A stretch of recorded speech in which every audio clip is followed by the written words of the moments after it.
Yinakusho, Yinakabo. Greetings.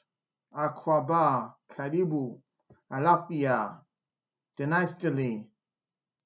Bienvenue. You're tuned in to the African Ancestral Manuscript Jellyba channel.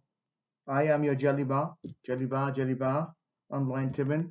I'm going to be telling you some more stories about our great glories so that you can be uplifted and no longer worry, because our essence is peace. Above the tree is Amen, Nebuchadnezzar, in which we should dwell. We're moving into the Tahuti cycle. This is a cycle of divine wisdom. Wisdom is not thinking. To think is not to know, and to know is not to think. Our elders and our ancestors had access to the Akashic records by tapping into divine tools and divine oracles, in which they were able to intuit the wisdom, live truth and intuit that wisdom. Most of the scientists that we know, sometimes they think for hours, they never get to a conclusion, and then they put themselves in a state of peace, like going into the bathtub, and Eureka, they have it. So once we go into that internal peace, into a deep meditation, certain things come to us out of the blue. That's the Huti. Its color is blue. And we know through experience, but we know also by tapping into that divine wisdom. Divine wisdom is not easy to tap into because we've been caught up in our conditions, our ideas, our perceptions, the chit-chatterbox, the Anansi, the Eshuelekba, the trickster, the Sebek, the Anubis, who's been whispering in our ears and putting us into that Anansi's web. So we cannot just trust it. We need to go to sound wisdom from counselors, from the oracle, to check our beliefs and conditions, make sure that they're in sync with truth, and that what we're trying to do is create a win-win, not a situation in which we benefit and others lose, because that will set the laws of karma in motion, and eventually karma will be a bitch. So I give thanks for the knowledge and wisdom which has been imparted to me by the great Shekum Shekum, and also by the wisdom of the ancestors and the elders who we're going to talk about today. We are going to prompt my book to start off with. We always do. My new book is Broken Coconuts on Our Grandmother's Grave. It's a testimony of my grandmother, Jane Mope Paul Short, her greatness, exploring her life through the cosmology of the Yoruba, the Ifa tradition, and through her ancestors and the Creoles of Sierra Leone, how they came to be, what formed that population, what was the apex, and what was the foundation story of those people, and exploring our story of Sierra Leone as well. This book should be a piece of Sierra Leone history that they should read in all the high schools. They should enable the people to read and learn their history from the ancestral perspective of our Sierra Leonean ancestors. Ashe to Grandma Jane, all her wonderful stories she told me when I was younger bore fruit in this book, AusetNefert. This is the book we're going to talk about today, the initiation into the ancestral ways.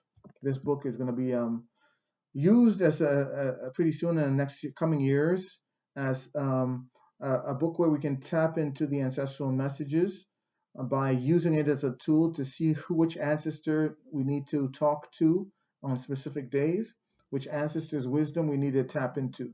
We're working to make that feasible so it could become more than just a book, but a reference tool on a day-to-day basis, which it already is, because you can read it on a day-to-day basis, but now it's going to be more, you are going to be divining using the book. Okay, so today we're going to go into the story of another Kemetian from Tawi, the land of the blacks, ancient Kemet, ancient Egypt, and we're going to tell the story of ISNOFRET or AusetNefert. ISNOFRET or AusetNefert. Queen AusetNefert was the principal wife of Ramses the Great. Ramses the Great, who was one of the greatest leaders of ancient Kemet. He was one of the greatest rulers that ruled Kemet for the second longest period of time after Tahutimes. Remember, we talked about Tahutimes before. Tahutimes, the third, the great, ruled for the longest. Ramses ruled for the second longest. Okay, and AusetNefert was his main principal wife. Her name meant beautiful mothering, and her life went far in providing her name's meaning. During her reign, Kemet was at the most marvelous of all the civilizations on earth, and it was during this time that Kemet reached a zenith, an apex. She lived during the golden age of Kemet and was dearly loved by her husband and family. She gave birth to the heir to the throne of Kemet. ISNOFRET gave birth to at least 4 children. Her eldest son, Ramses, was named after his father and great-grandfather. Ramses rose to the rank of generalissimo in the Kemetic army, and after the death of his older half-brother, became crown prince of Kemet. ISNOFRET's second son, Kermwaset, served in the army for a short time, but he is most famous for the work he did as a priest. Kermwaset first became a semi-priest of Ptah in Memphis. In this capacity, he officiated at some of the burials of the Apis bulls. Later, he became the high priest of Ptah in Memphis, and after that, the transition of his brother, Ramses, he served as crown prince for 5 years. ISNOFRET's third son, Meremta, also was a significant figure in Egypt. He was destined to become the next pharaoh. ISNOFRET's daughter, Bin Anath, became a royal wife in the year 25 of her father's reign. This daughter became an important lady at the royal court.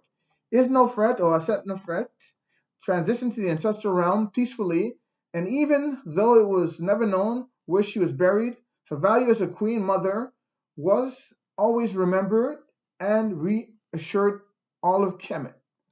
So we're talking about her offspring, her children, because she was the one who raised them, who gave them that wisdom for them to use. The great mothering, we can't forget the mothers, and the mothers sometimes are absconded, overlooked. For some strange reason, we don't fail to see the importance and significance of the great mothers. But we need to get back into the great mothers. Mothering is a full-time job, more important than most other jobs, and we got to give props to the mothers who have taken care of us and made sure that we have been imparted with the wisdom of the ages. So once again, in the name of AusetNefert, ISNOFRET, I'd like to say peace and blessings to all the great mothers. May we value mothering as we need to. Auset is very important. The first teacher is the mother. And as they say, if you teach a man, you teach an individual. If you teach a woman, you teach a nation. Peace and blessings. Ashe to ISNOFRET. Kerunefer. I'd like to say Odabu. Denader. I'd like to say Lala Salama. I'd like to say Kerunefer to all the massive. From the 416 to you. Passez une bonne nuit. Storika, Storiku. Il left by you. Storika, Storiku. Il left by you. Ashe, Ashe, Ashe. Blessings to the great mothers.